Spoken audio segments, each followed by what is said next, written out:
साथियों, आज मैं यहां केवल डिफेंस सेक्टर की बात नहीं करना चाहता, मैं उस बड़े परिवर्तन की भी बात यहां आप सबसे करना चाहता हूं जो उत्तर प्रदेश में हो रहा है। हम सभी जानते हैं कि कभी उत्तर प्रदेश की पहचान गुंडा राज और बिगड़े हुए लॉ एंड ऑर्डर से की जाती थी। लोग डर में जीते थे, इन्वेस्टर्स यहां आने से कतराते थे।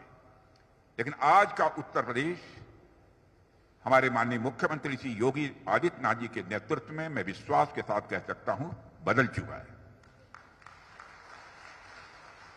अब यह परिवर्तन किसी और की वजह से नहीं है, बल्कि हम सबके जनप्रिय मुख्यमंत्री योगी आदित्यनाथ जी के मजबूत नेतृत्व का ही यह परिणाम है। यह कहने में भी संकोच नहीं है। योगी जी, आपने जिस तरह से प्रदेश के लॉ एंड ऑर्डर को संभाला है वह अपने आप में एक मिसाल है। यह ब्रह्मोस केवल हमारी सेनाओं की शक्ति का ही प्रतीक नहीं है साथियों, बल्कि यह एक मैसेज भी है कि उत्तर प्रदेश अब किसी भी चैलेंज को हैंडल करने के लिए पूरी तरह से तैयार है। चाहे वह आंतरिक सुरक्षा का प्रश्न हो या बाह्य सुरक्षा का, इंटरनल सिक्योरिटी का या एक्सटर्नल सिक्योरिटी का, उत्तर प्रदेश अब सभी जिम्मेदारियों को लेने के लिए तैयार है।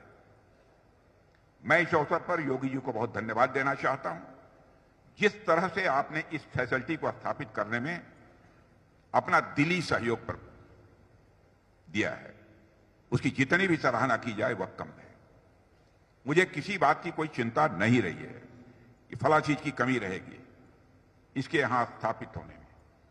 साथियों, यदि मैं इस फैसिलिटी की बात करूं तो आप देख पा रहे होंगे कि करीब 200 एकड़ में यह फैसिलिटी खड़ी की गई है और इसका टोटल कॉस्ट लगभग 380 करोड़ रुपए है और पीक टाइम पर सैकड़ों लोगों को इसमें रोजगार मिलेगा।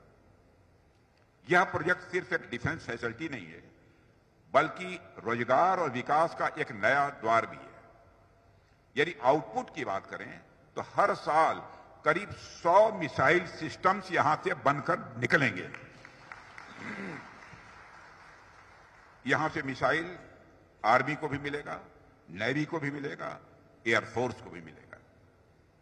यानी प्रोडक्शन तीनों सर्विसेज के लिए होगा और साथ ही साथ फ्यूचर डेवलपमेंट्स को भी यह कैटर करेगा। और मुझे लगता है कि यह सिर्फ शुरुआत है और जिस तरह से उत्तर प्रदेश में इन्वेस्टमेंट आ रहा है और जिस तरह से योगी जी के नेतृत्व में प्रदेश प्रगति की राह पर बढ़ रहा है, उसे देखते हुए मैं कह सकता हूं कि उत्तर प्रदेश में डेवलपमेंट और डिफेंस दोनों के नए युग का प्रतीक बनने जा रहा है यह हमारा उत्तर प्रदेश। चैनल समाधान 24 को सब्सक्राइब